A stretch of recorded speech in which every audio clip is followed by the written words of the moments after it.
so now let's dip the fabric into a bowl of cold water and let it soak for at least 30 minutes. Okay, so now we're ready to start the dyeing process, and I'm pouring some water first. I have used around 1 liter, but this depends on the amount of mint that you have. I've used around 8 cups of fresh mint leaves. I have tied the mint into 2 bunches, so removing the leaves later on will be easier. I'm using a hot plate because this makes it easier for me, but you can just take this to your kitchen hob. Temperature is quite high at the moment, and as you can see, there is some vapor coming out of the water.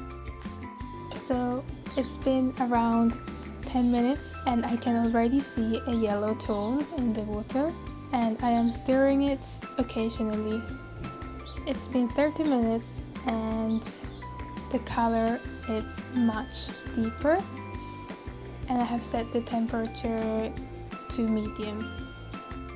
Now I am ready to remove the mint leaves from the saucepan. I'm using a strainer to help me.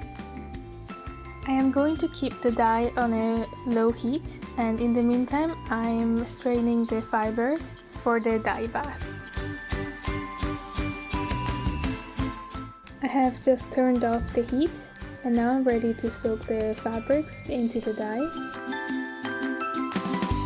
I am also inserting a little tie-dye sample to see what comes out, and I will leave the fabric in the dye soaking for an hour until the pot goes cool. If you're using paper, you can just soak it or dip dye for less than 3 minutes. After an hour, I have collected the dyed fabrics and strained them and let them dry outside naturally.